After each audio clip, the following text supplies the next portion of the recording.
hotelintel.co.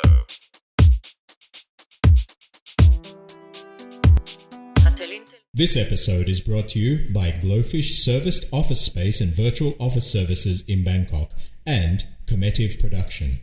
Can you introduce yourself a little bit before we get started? Sure, women. My name is Bob Fabiano. I'm the general manager of the Bangkok Marriott Marquis Queens Park Hotel here in Bangkok.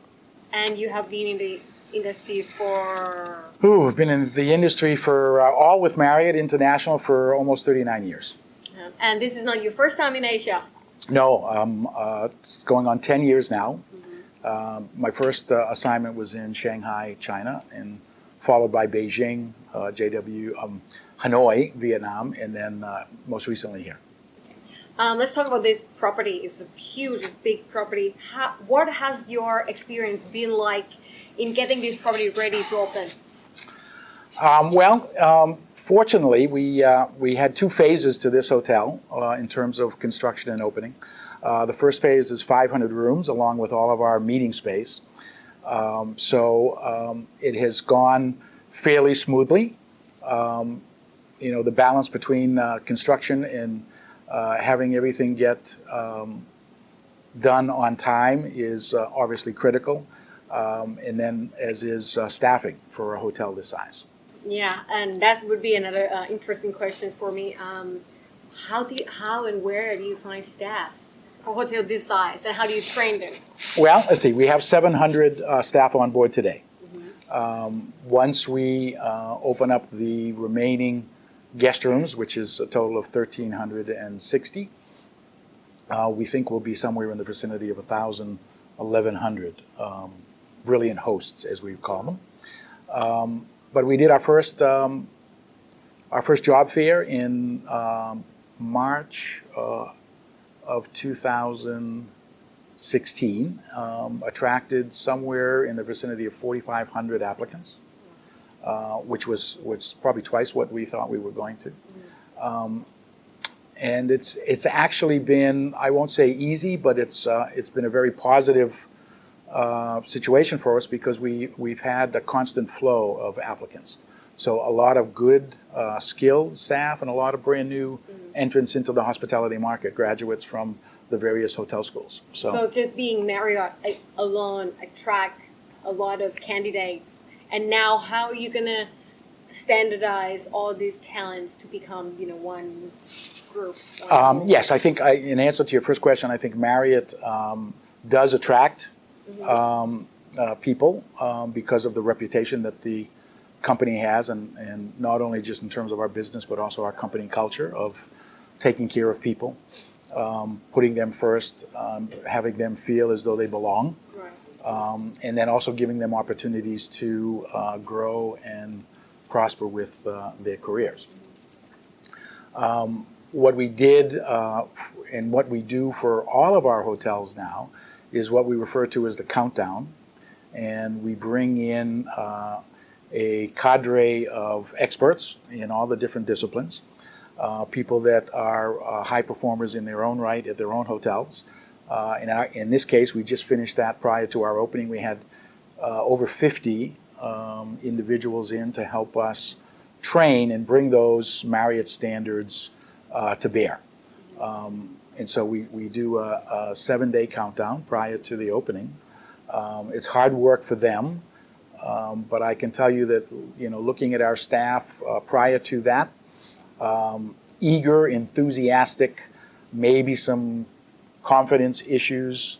After 7 days of having high-profile people in and working with them every day, you could see the difference. You could see the sparkle in the eye, and that surety and that confidence of what they were doing was very apparent. And so our opening day, which was last Monday, went fabulous. It was wonderful. We had an event with our owners and opened the doors, and now it's a different journey.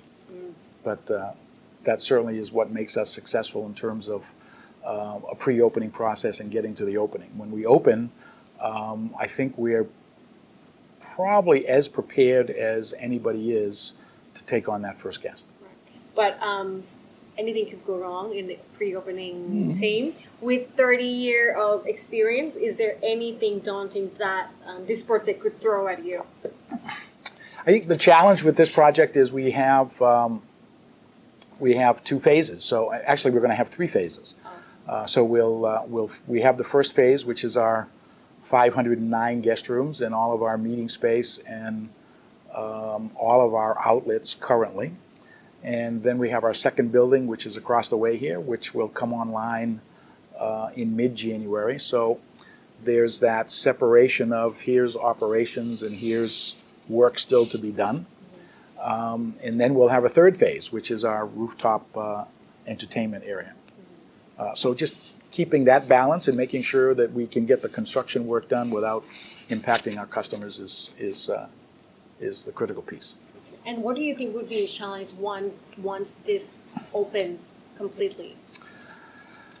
Just the sheer size. We depend on all segments of the business. Right. Predominantly, we will be a MICE property, meetings, incentives, corporate exhibitions. So it's important that we learn how to manage the gaps that are going to occur in between.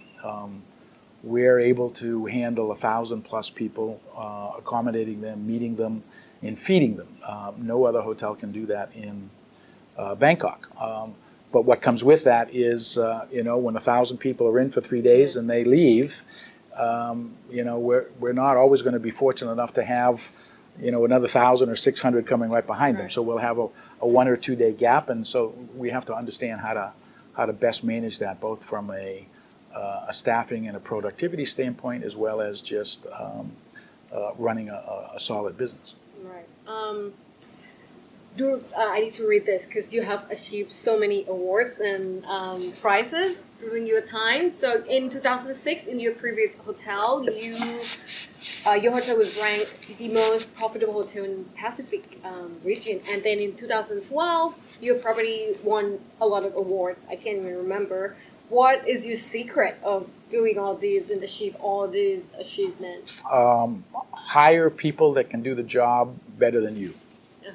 Now, and I know that's a cliche, everybody says it, but really it's hiring the right people, experts in their field, and I think giving them the opportunity to do their job. Don't micromanage, provide some guidelines, provide some vision, provide ideas of what direction you want to take the hotel, but then let them take it and run, and then ensure that you have high quality staff to go with that, people that fit the profile for what we're trying to do, which is to create an environment where customers come back, they don't just have a hotel stay, but they have a journey and an experience.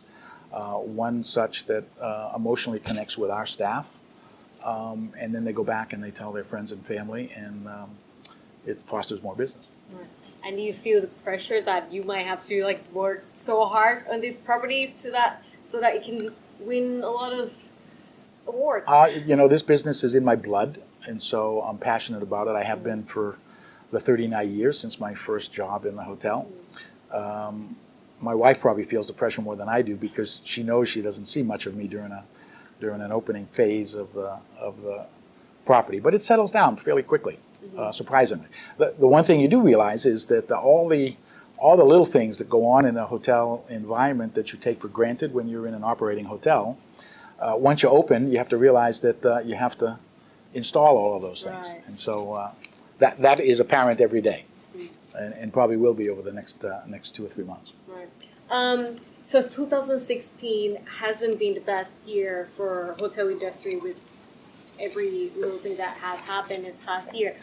Do you feel positive for 2017? I would say I'm optimistic. Uh-huh. As I think you probably are aware, 2016 was shaping up to be the best year for Thailand in terms of tourism. Obviously the recent events put a slowdown to that. Business is coming back. I think the outlook for all of our hotels for the first quarter is very positive. Our acquisition now with Starwood gives us 19 hotels here in the city. All right. And so we're looking forward to what synergies that's going to create for us as a company, but also as individual hotels. There's a lot of leveraging that we're able to do. And so we're looking forward to that relationship and what that transition means to us. And then our hotel alone, we think, as we've talked, we're able to handle now business that was previously not able or was not as favorable to come into Bangkok, because size-wise, groups of 500 or 600 rooms would have to seek either other locations or make a decision to split hotels. Nobody likes to do that for the logistics and who stays in what hotel. So I think that what we're going to be able to do is show that now we have a hotel that can take that 900,000 room group.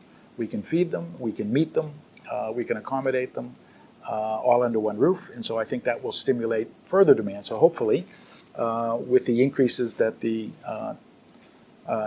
Thailand Tourism Board is forecasting for 2017, they are also very optimistic. Hopefully we'll be able to play a major role in adding to those numbers. Well, thank you so much for joining us today. It's been such a great story. I'm amazed that someone can run a hotel 1,600 room and be with the same company for that long. I can imagine myself doing that. Well, thank you very much. Thank you very much.